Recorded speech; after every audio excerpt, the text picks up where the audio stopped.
ओम वेद प्रेमियों सुधी श्रोताओं, संप्रति हम सब ऋग्वेद के प्रथम मंडल के 160वें सूक्त के चौथे मंत्र की व्याख्या में प्रवेश करने जा रहे हैं। यह मंत्र जगति नामक छंद में निबद्ध है। मंत्र दृष्टा ऋषि हैं दीर्घतमा औचथ्य और देवता हैं द्यावा पृथ्वी। इस मंत्र का शीर्षक है द्यावा पृथ्वी के जनक देवाधिदेव परमेश्वर। तो अब संबंधित मंत्र का सर्वप्रथम पाठ हो जाए। ओम अयं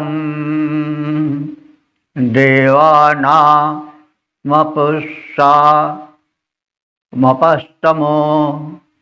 यो जजान रोदसी विश्वशंभुवा वि यो ममे रजसी सुक्रतुयया जरेभिः स्कंभनेभिः समानृचे।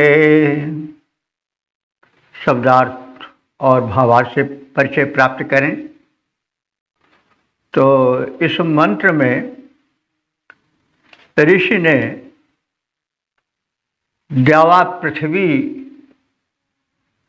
की महत्ता का वर्णन करते हुए अंत में यह अनुभव किया कि एक परम शक्ति है जो द्यावा पृथ्वी को भी बनाती है। द्यावा पृथ्वी के अंतर्गत समस्त ब्रह्मांड आ जाता है। महाकाश है, अनंताकाश है। उसमें हम सब जानते हैं कि अरबों खरबों आकाश गंगाएं हैं और एक एक आकाश गंगा में अरबों खरबों सूर्य हैं और उनके ग्रह उपग्रह उसी हिसाब से अनंत हैं। तो यह आकाश जिसको हम द्यावा कहते हैं बड़ा विस्तृत है। पृथ्वी का अर्थ ही विस्तार होता है, पृथ्वी से पृथ्वी बनी है। तो लेकिन जो वस्तु बनी हुई है उसका बनाने वाला कोई होगा अवश्य। यदि रचना है तो रचनाकार अवश्य है। हम उसे न देख पाएं यह बात अलग है। उसके नाम से, ग्राम से, उसके अन्य विशेषताओं से, जात से, पंथ से न परिचित हों, किंतु है वह। उसके अस्तित्व को नकारा नहीं जा सकता है। तो वो एक शक्ति है जो चेतन है। वो सब शक्तियों के ऊपर महाशक्ति है। देखिए, कुछ लोग यह प्रश्न कर सकते हैं या शंका हो सकती है कि भाई जब यह सृजन और सृष्टा की प्रक्रिया है तो उसके ऊपर कोई है। आकाश जैसे है तो हम आकाश की महत्ता का और उसकी व्यापकता की नाप जोख नहीं कर सकते। कोई कहे कि भाई आकाश जो है वह कितना ऊंचा है, कितना बड़ा है, तो कितना ही प्रयास किया जाए आकाश की नाप जोख नहीं हो सकती। यूँ तो आकाश सर्वव्यापक है। हमारे हृदय में भी आकाश है। जहाँ अवकाश है, जहाँ कुछ खाली जगह है, वैकुंठ है, वहाँ सब आकाश ही आकाश है। तो वो सूक्ष्म से सूक्ष्म भी है और इतना व्यापक है कि उसका आदि और अंत नहीं पाया जा सकता, क्योंकि आकाश का आदि भी नहीं है, जिसका आदि नहीं उसका अंत भी नहीं है। तुलसीदास जी ने कहा है कि तुम ही आदि खग गरुण पर्यंता और गगन उड़ाहि लहा ही नहीं अंता। गरुण को सर्वश्रेष्ठ गतिशील देवता माना गया है, लेकिन वे भी आकाश का अंत नहीं पा सकते हैं। उसमें मच्छर भी उड़ता है, गरुड़ भी उड़ता है, लेकिन उसका आर पार और छोर कुछ नहीं है। तो उसी तरह से एक जो परम शक्ति है, उससे के आगे कोई शक्ति है, इस पर प्रश्न हम नहीं उठा सकते हैं। जैसे अभी उदाहरण दिया गया है, सब लोग कहते हैं जिसकी आदि है उसका अंत है, लेकिन जिसका आदि ही नहीं उसका अंत भी नहीं होगा। तो परमात्मा का ना आदि है न अंत है, जैसे आकाश का ना आदि है न अंत है। तो इस प्रकार से इस मंत्र में द्यावा पृथ्वी की महत्ता और व्यापकता और सूक्ष्मता आदि का अनुभवन करते हुए, उसको मंत्रों में निबद्ध करते हुए ऋषि को ध्यान आ गया कि इसके आगे भी कोई शक्ति है और उस शक्ति परमेश्वर है। शक्ति का कोई नाम नहीं होता है, लोग व्यवहार के लिए नामित कर देते हैं। देखिए, यहीं पर तमाम झगड़े खड़े होते हैं कि हमारा अल्लाह सही है, हमारा गॉड सही है, हमारे गुरु ग्रंथ साहब सही, हमारा गुरुद्वारा सही है। तब ये सब भ्रम है। कोई कहे कि हमारा सन सही है, तुम्हारा सूर्य नहीं सही है,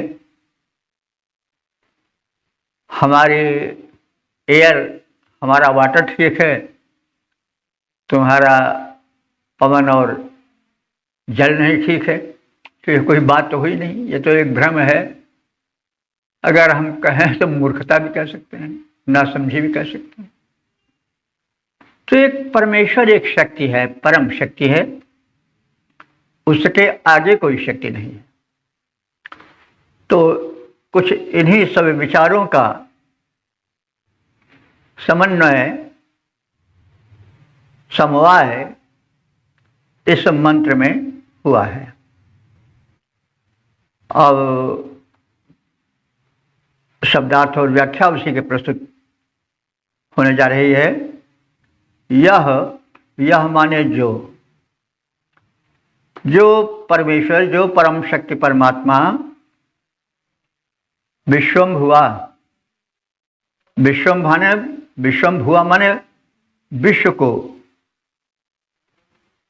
सुख पहुंचाने वाला है, और जिसने रोदसी जजान, रोदसी को जन्म दिया, जजान माने जन्म दिया। रोदसी किसे कहते हैं? रोदसी कहते हैं द्यावा पृथ्वी को, अवनी अंबर को,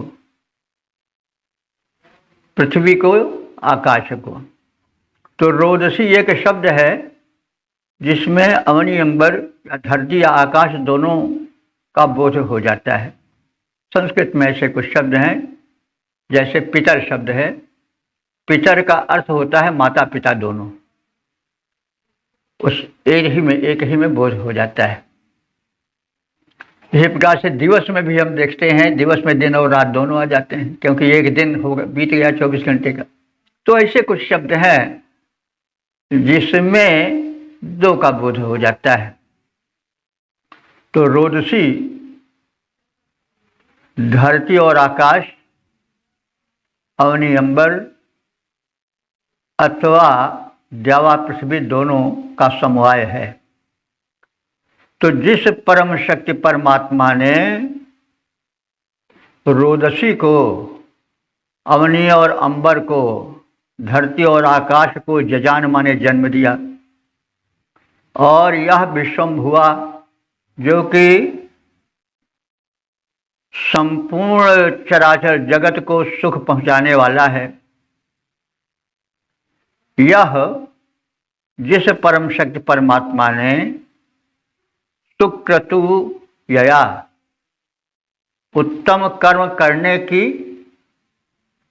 इच्छा से रजसी विम में, रजसी कहते हैं द्यावा पृथ्वी को, यानी अवनी अंबर को, रोदसी को। तो रजसी विम में इस द्यावा पृथ्वी को भी नाप लिया। परमात्मा नाप सकता है, मनुष्य तो नहीं नाप सकता है। यह ऋषि इसकी स्वीकृति दे रहा है। जिस परम शक्ति परमात्मा ने द्यावा और पृथ्वी की भी नाप जोख कर ली है, जो कि मनुष्य के शक्ति के बाहर है। अजरे भी अस्कंभ नेमी, और अजरे भी माने पुष्ट। अजर कहते हैं कि जो जीर्ण न हो, जो बुढ़ा न हो। तो अजरे भी माने कि जो वृद्ध नहीं होता है, यानी जो बड़ा पुष्ट है, सदा नया बना रहता है, ऐसे अस्कंभ नेमी। अस्कंभ कहते हैं खंभे को। और तो खंभा किसी वस्तु को संभालने के लिए आधार बनता है। पिलर पर बड़ी बड़ी बिल्डिंगें खड़ी हो जाती हैं, तो ऐसे स्तंभ कहते हैं आधार। तो जिसने इस ब्रह्मांड में अनंत ग्रह नक्षत्रों को दृढ़ आधार प्रदान किया, उस आधार के कारण ही तो ये जितने ग्रह नक्षत्र हैं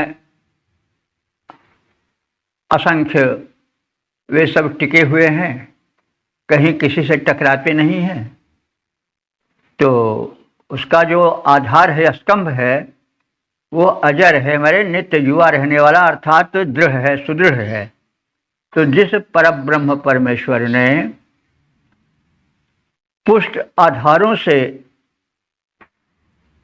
युक्त किया है, ब्रह्मांड को संभाला है, उसे दृढ़ता प्रदान की है, वह अयम यह देव यानी परम देव अपसाम देवानाम अपस्तमः। अपसाम कहते उत्तम कर्म करने वाले, देवानाम माने देवों में, अपस्तमः सबसे उत्तम कर्म करता है, यानी देवों का भी देव है, परम देव है। तो ऐसा परम देव जिसकी अभी विशेषताएं बताई गई हैं, जिसके वैशिष्ट्य पर ऋषि ने थोड़ा सा प्रकाश डाला है, वह जो है देव तो है, दिव्य तो है, लेकिन जितनी दिव्य शक्तियां हैं, देव शक्तियां हैं, उनसे भी बढ़ करके दिव्य है, उनसे भी उत्तम कर्म करने वाला है। तो ऐसा जो देव है उसका हम अनुभावन करते हैं, वह देवाधिदेव परमात्मा है। और उस देव ने विश्व को सुख पहुंचाने वाले दिव्य लोक, भूलोक और पृथ्वी लोक को उत्पन्न किया है। ये द्यावा पृथ्वी जिसका वर्णन पिछले मंत्रों में हुआ है, वह संसार को, यानी ब्रह्मांड में तो सारे ग्रह नक्षत्र आ जाते हैं, लेकिन उनको भी वो संभालने वाला है। तो जिस परम देव ने विश्व को सुख पहुंचाने वाले दिव्य लोकों को, भूलोक और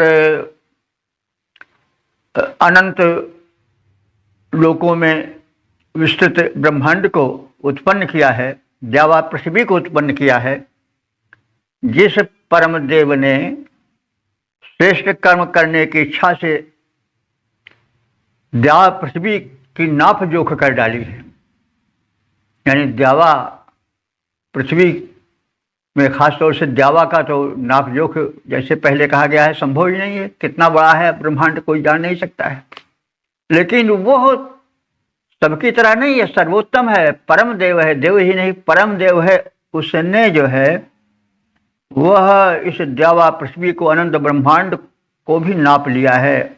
उसका पूर्ण परिज्ञान उसे है। कोई भी अंश उसका उसके पहुंच से बाहर नहीं है। और इस प्रकार से उसने इस व्यापक अनंत ब्रह्मांड को पुष्ट आधारों से संभाला है, सुदृढ़ किया है।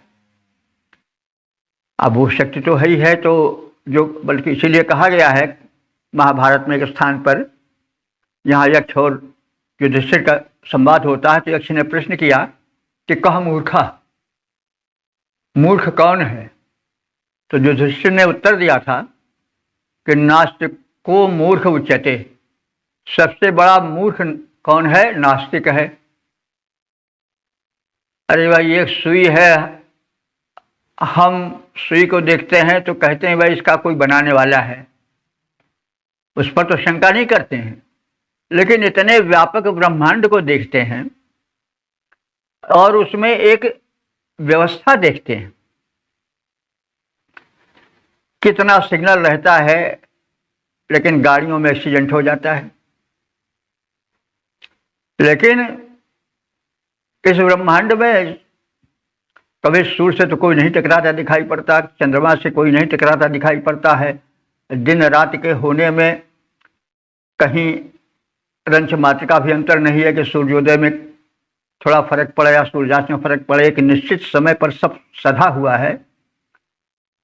तो भाई अब कोई अगर ये संदेह करे कि कोई शक्ति है ही नहीं, तो फिर वो उसको क्या कहा जाए? वो तो कहें तो हम महाभारत के इस वाक्य के आधार पर कह सकते हैं कि वो सबसे बड़ा मूर्ख है। उससे बढ़कर के कोई मूर्ख नहीं है। तो नास्तिको मूर्ख उच्यते। तो यहाँ पर कहा जा रहा है कि उस परम शक्ति परम देव ने पूरे ब्रह्मांड की नाप जोख कर ली है, उन्हें सुदृढ़ कर दिया है। वह देव उत्तम कर्म करने वाली दिव्य शक्तियों से भी दिव्य है, सर्वश्रेष्ठ है और सर्वश्रेष्ठ दिव्य कर्म करने वाला है। ऐसे देवाधिदेव को हम नमन करते हैं। तो इस प्रकार से जिस देव ने विश्व को सुख पहुंचाने वाले दिव्य लोकों और पृथ्वी लोक को उत्पन्न किया है, जिसने श्रेष्ठ कर्म करने की इच्छा से द्यावा पृथ्वी को नापा है, पैमाइश की है, उसके आदि अंत को जाना है, जिसने पुष्ट आधारों से दोनों लोकों को यानी पृथ्वी और आकाश के लोकों को सुदृढ़ किया है, वह देव उत्तम कर्म करने वाले देवों के मध्य सर्वश्रेष्ठ देव है, देवाधिदेव है। उस देवाधिदेव को नमन है। इसका हम पद्य रूपांतरण देख लें। जिसने धरती गगन बनाया, जिसने धरती गगन बनाया, बना लोक को सुख पहुँचाया, नापा धरा गगन को जिसने और उसी में स्वयं समाया। ये कल्पना है कि परमात्मा ने सृष्टि बनाई और उसी सृष्टि के कण में वो समा गया, सर्वत्र वही है। तो यह है कि ईश्वर ने, उस परम शक्ति परम देव परमात्मा ने इस शून्य में ब्रह्मांड का व्यापक विस्तार कर उसकी रचना की और स्वयं अपनी रचना में जो है वो समा गया, प्रविष्ट हो गया।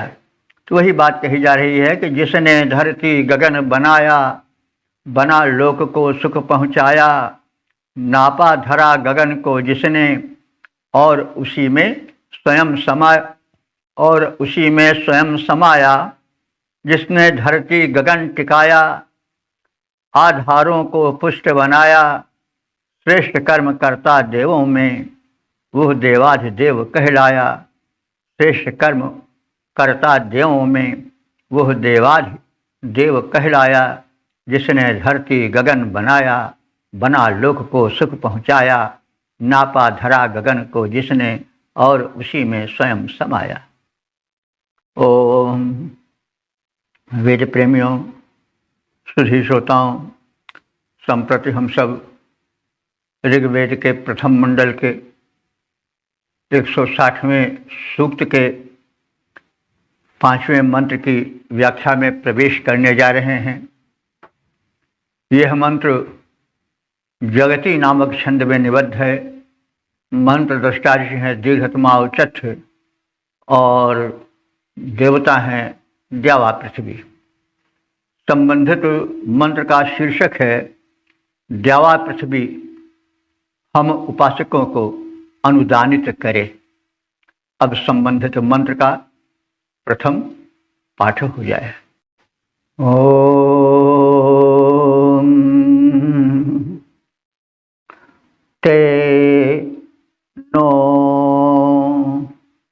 गृणाने महिनी महिश्रवः क्षत्रं द्यावा पृथिवी धासथो बृहत् एनाभि किष्टिस् तत्नाम विश्वः पनाय्यवमोजो अस्मे समिन्वतम्। शब्दार्थ और भावार्थ आज से परिचय प्राप्त करें। नह गृणाने हमसे प्रशंसित और प्रार्थित होकर। तो देखिए यह मंत्र जो है वो इस सूक्त का समापन वाला मंत्र है। प्रायः समापन वाले मंत्र में ऋषि अपने अभीष्ट को प्रकट करता है, यानी जो वो चाहता है उस प्राप्ति के लिए प्रार्थना करता है। तो इसमें जो ऋषि अथवा उपासक प्राप्त करना चाहते हैं उसकी बात कही गई है, क्योंकि प्रयोजन होता है प्रत्येक वस्तु का। प्रयोजनम अनुद्देश्य मूढ़ोपि न प्रवर्तते। बिना प्रयोजन के कोई मूर्ख से मूर्ख व्यक्ति भी किसी काम में नहीं लगता है। कोई भी काम हो उसके पीछे कोई न कोई प्रयोजन रहता अवश्य है। तो इसमें प्रयोजन की अभिव्यक्ति की गई है। तो कहा जा रहा है कि हे द्यावा पृथ्वी देव तुम नह गृणाने। नह माने हमसे या हमारे, गृणाने माने प्रार्थित देव हो। हम हमारे सबके प्रार्थित देव तुम दोनों द्यावा और पृथ्वी हमसे प्रशंसित होकर प्रार्थित होकर यह कृपा करो, क्योंकि ते महिनी द्यावा पृथ्वी। हे द्यावा पृथ्वी तुम महिनी माने बहुत व्यापक हो, बहुत विशाल हो। जैसे पहले निवेदन किया जा चुका है कि पृथ्वी शब्द का तो अर्थ ही होता है पृथ्वी व्यापक, लेकिन जब हम ब्रह्मांड को देखते हैं तो पृथ्वी कुछ नहीं समझ पड़ती है। तो पृथ्वी का तो किसी तरह से अंत हो भी सकता है, लेकिन जो द्यावा है, आकाश है, उसका तो अंत ही नहीं, वो तो अनंत है। तो तुम जो हो वो बहुत व्यापक हो, तुम्हारा अंत नहीं है। तो विशाल द्यावा पृथ्वी तुम हम सब उपासकों को महिश्रवः, महि कहते हैं व्यापक को। वैसे महि शब्द जो प्रचलित है वो तो है पृथ्वी के लिए, पृथ्वी को भी महि कहा गया है। तो महि कहे जाने का कारण यह है कि पृथ्वी इतनी विस्तृत है कि चलते जाइए चलते जाइए चलते जाइए, किसी दिशा में भी चलते जाइए, कोई और छोर जल्दी से मिलता नहीं है। तो दृश्यमान वस्तुओं में पृथ्वी की व्यापकता और विशालता को देख करके उसको महि नाम दे दिया गया। और अंत में हम यह देखते हैं कि मय शब्द जब हम सुनते हैं तो पृथ्वी का ही बोध होता है, लेकिन जैसा हम निवेदन करते आए हैं कि संस्कृत में कोई ऐसा शब्द नहीं है जो कि अर्थ न रखता, तो उसका मूल अर्थ तो व्यापक है, लेकिन पृथ्वी में भी व्यापकता, इसलिए उसको एक नाम दे दिया गया और मही पृथ्वी के लिए रूढ़ सा हो गया है। लेकिन वास्तव में मूल इसका जो अर्थ होता है वो होता है कि व्यापक। तो महिश्रवः, तो तुम हमें, महि माने व्यापक, श्रव, श्रव कहते हैं यश को भी और श्रव कहते हैं अन्न को भी। तो हे उभय देव, तुम हमको व्यापक यानी अत्यधिक अन्न भी दो और व्यापक रूप से यश भी दो। बृहत क्षत्रम, और यही नहीं, हम में बृहत माने व्यापक, क्षत्र माने होता है शक्ति।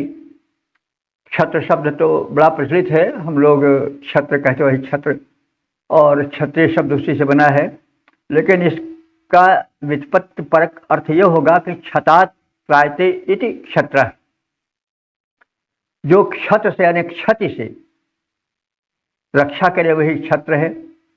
तो क्षति होने से रक्षक कौन होता है? शक्ति होती है ना। शक्ति जब रहती है, वो किसी प्रकार की भी शक्ति हो, तभी किसी वस्तु को विनाश से बचाया जा सकता है। अगर शक्ति न हो तो स्वयं व्यक्ति अपनी ही रक्षा नहीं कर सकता है, तो फिर दूसरे की रक्षा, दूसरे का बचाव क्या करेगा? तो क्षत्र का अर्थ यह हुआ कि शक्ति, क्यों कि वह क्षतात् त्रायते, किसी वस्तु को विनाश से रोकने वाली होती है। तो प्रार्थना कर रहा है देवा पृथ्वी से ऋषि उपासक कि हे देव, हे उभय देव, तुम मुझ उपासक को महिश्रवः व्यापक यश अथवा व्यापक अन्न प्रदान करो और बृहत क्षत्रम व्यापक शक्ति भी प्रदान करो। बहुत सारा अन्न और बहुत सारी शक्ति प्रदान करो। ये न, जिसके द्वारा कृष्टि अभि तत्नाम, हम कृष्टि को, कृष्टि कहते हैं प्रजा को, प्रजा से मतलब संतान, जिससे हम अपने संतानों को यानी पुत्र पौत्रादि रूप में विस्तृत संतति परंपरा को सुरक्षित रख सकें, उनको व्यापक बना सकें, उनको वृद्धि प्रदान कर सकें। तो कृष्टि अभि तत्नाम, प्रजाओं का, पुत्र पौत्रों का विस्तार कर सकें, उनको व्यापक बना सकें, उनको सक्षम समर्थ बना सकें, उन्हें वृद्धि प्रदान कर सकें। हे देवा पृथ्वी, तुम हमको ऐसी शक्ति दो, इस प्रकार से कृपा करो। और विश्वहा, विश्वहा माने संपूर्ण दिनों में, विश्व माने व्यापक, संपूर्ण, तो विश्वहा माने संपूर्ण दिनों में अर्थात प्रतिदिन, असमें माने हमारे लिए, पनाय्यम, पनाय्यम माने प्रशंसनीय, श्लाघ्य, ओजः, ऊर्जा, समुन्नतम, सम्यक रूप से प्रदान करो। और हे देव, तुम हम सब उपासकों के लिए प्रशंसनीय, उत्तम कोटि का ओज अर्थात ऊर्जा को विधिवत उन्नतम प्रदान करो। तो इस प्रकार से हमारे द्वारा प्रार्थित और प्रशंसित हे द्यावा पृथ्वी नाम के देवों, हम सब उपासकों को बहुत सारा धन और बहुत सारी शक्तियां प्रदान करने की कृपा करो। जिससे हम अपनी संतानों का संवर्धन कर सकें, उनको विस्तृत कर सकें, उनको पुष्ट कर सकें, उनको व्यापक बना सकें। और इसके साथ ही साथ हमें और हमारे उन संतानों को प्रतिदिन प्रशंसित, श्लाघ्य, उच्च कोटि की ऊर्जा प्रदान करते रहो और वे प्रतिदिन हम में प्रशंसनीय उत्कृष्ट ऊर्जा उत्पन्न करते हुए देखें और हम सब संतति समेत नित्य नवीन उत्कर्ष को, ऊर्जा को प्राप्त करने में समर्थ होते रहें। ऐसा अनुदान हमें प्रदान करो। तो इस प्रकार से हमने संक्षिप्त रूप से इस मंत्र का जो समापन का मंत्र है उसके प्रतिपाद्य को, शब्दार्थ को जानना है। अब पद्य रूपांतरण से भी परिचय प्राप्त कर लें। प्रार्थित द्यावा पृथ्वी दोनों देव हमें सुख पहुँचाएं।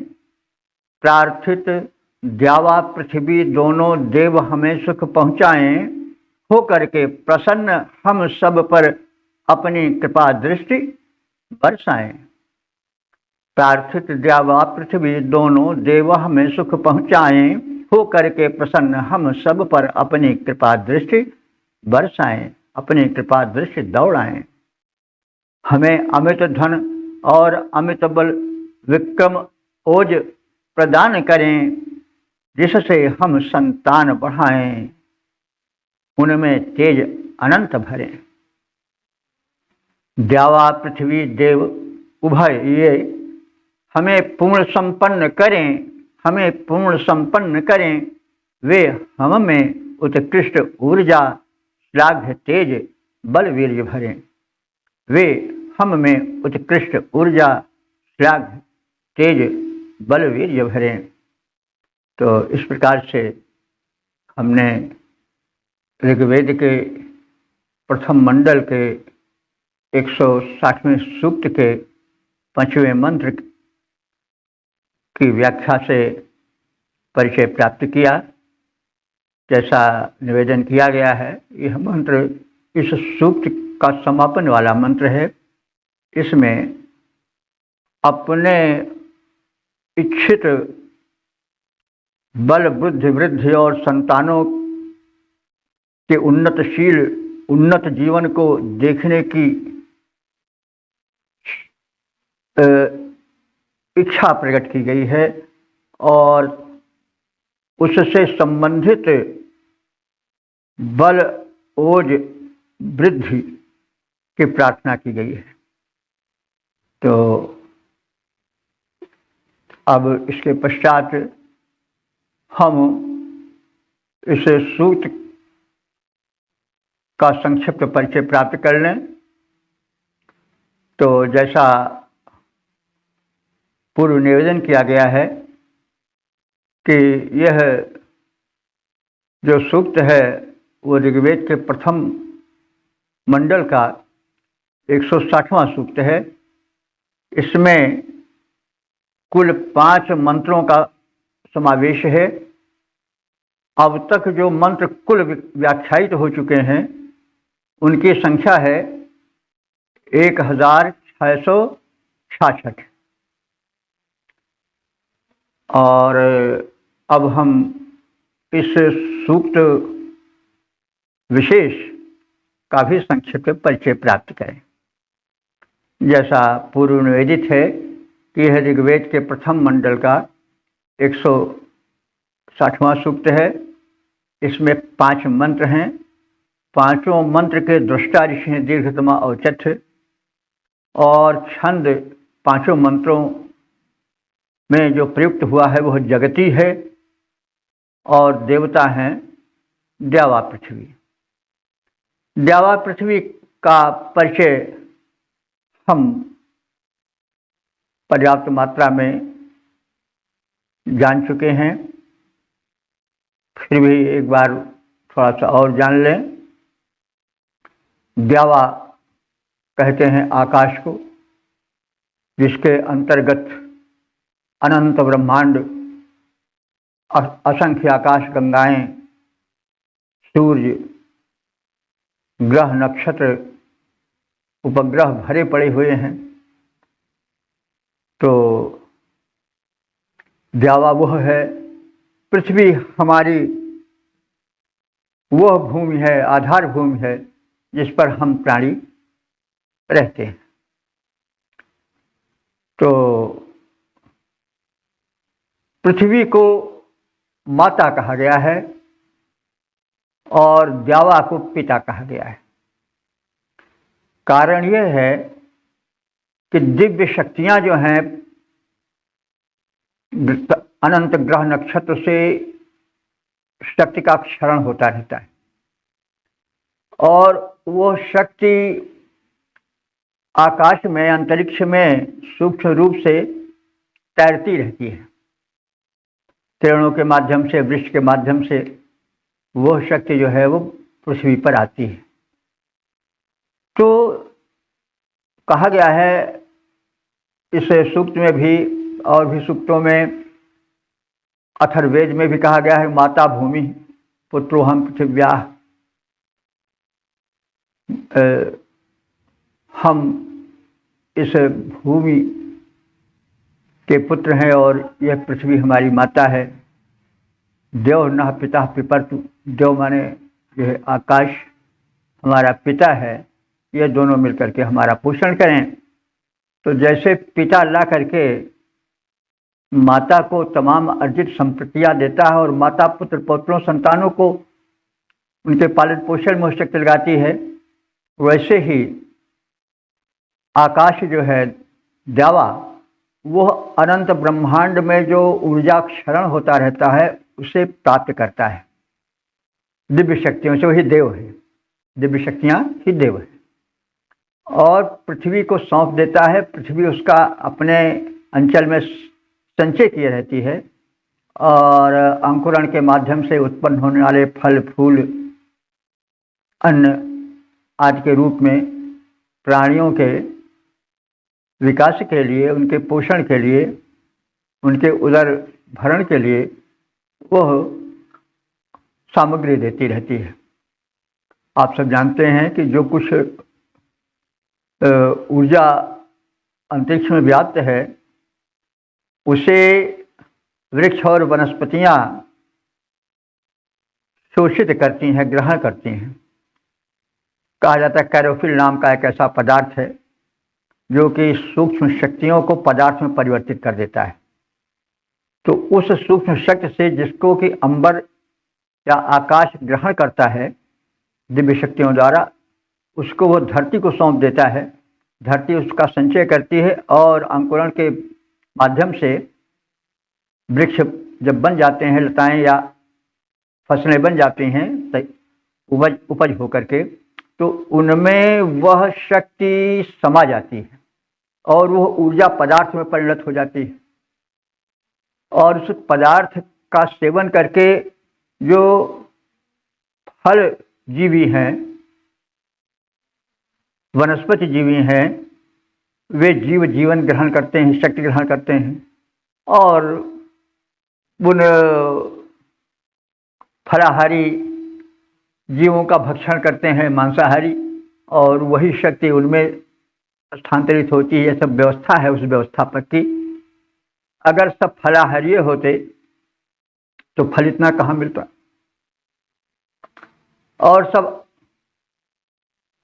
अगर मांसाहारी हो जाते तो इतना मांस कहाँ मिलता। तो इसलिए बांट दिया है उस परम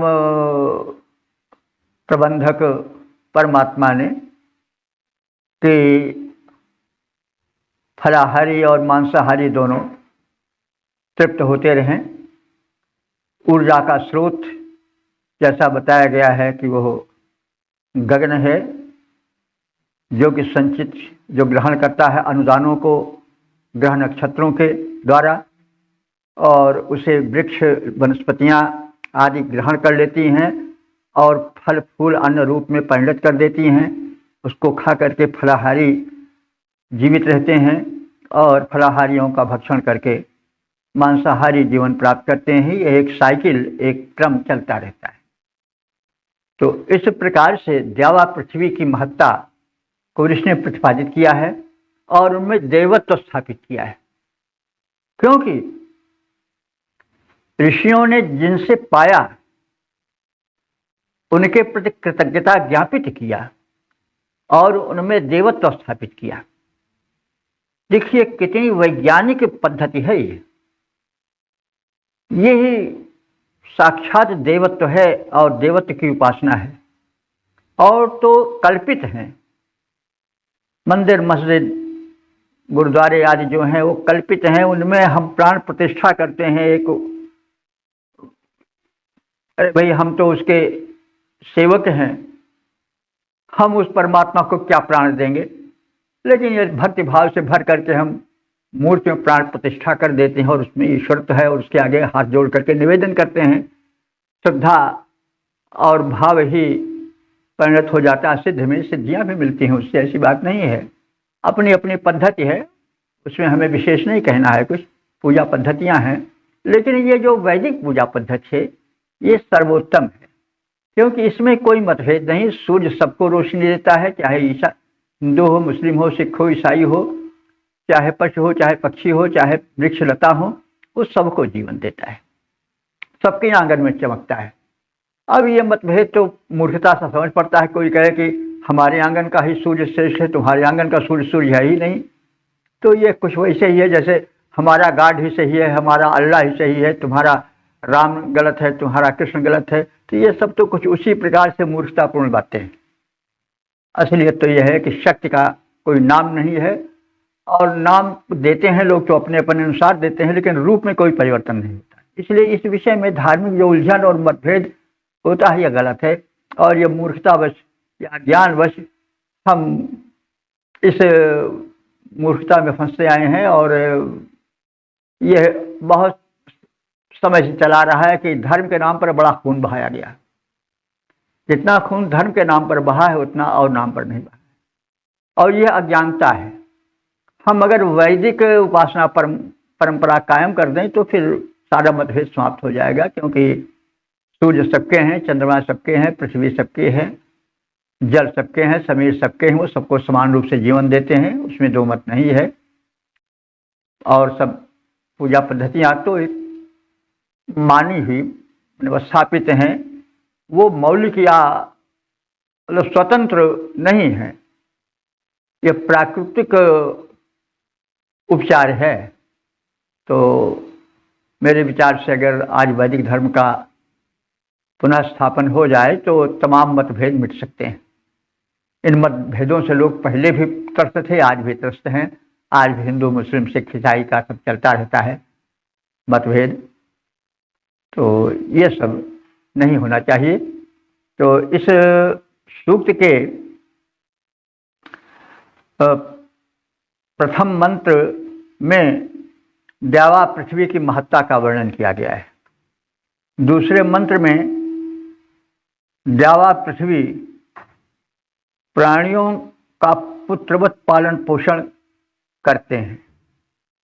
तीसरे मंत्र में यह कहा गया है कि जो सूर्य है उस द्यावा पृथ्वी की गोद में खेलता हुआ शिशु ऐसा प्रतीत होता है। शिशु समान लगता है कि जैसे माता पिता की गोद में पुत्र खेले वैसे सूर्य खेलता हुआ प्रतीत होता है। इसमें थोड़ा काव्यत्व है। और चौथे मंत्र में कहा गया है कि इन द्यावा पृथ्वी के भी जनक कोई हैं। वो जनक कौन है? परम शक्ति देवाधिदेव परमात्मा है। तो वे सर्वोत्तम हैं। ऐसी बात चौथे मंत्र में कही गई है। और पांचवा मंत्र जो है समापन का मंत्र है, इसमें द्यावा पृथ्वी से यह आग्रह किया गया है, प्रार्थना की गई है कि वे अपनी शक्तियों से हम उपासकों को संपन्न करें, अनुदानित करें, ताकि हम संसार में विकसित हो सकें, हमारे संतान परंपरा भी सुखी और संपन्न हो सके। ऐसी शक्ति हमको दो, क्योंकि आप शक्तिमान हो और शक्तिमान से ही जो शक्ति मांगी जाती है तो आप अनंत शक्ति के भंडार हो, इसलिए हमें व्यापक रूप से शक्ति दो और हमें ही नहीं हमारी पुत्र पौत्र परंपरा को भी वो शक्ति देते रहो, ताकि वे इस धरती पर सुखी जीवन बिता सकें और अपना विस्तार कर सकें, विकास कर सकें, मानवता विकसित हो जाए। इस कामना के साथ इस सूक्त का समापन हुआ है। तो अब हम अगले व्याख्याक्रम में ऋग्वेद के 161वें सूक्त की व्याख्या में प्रवेश करेंगे। ओम सर्वे भवन्तु सुखिनः, सर्वे सन्तु निरामयाः, सर्वे भद्राणि पश्यन्तु, मा कश्चित् दुःख भाग् भवेत्।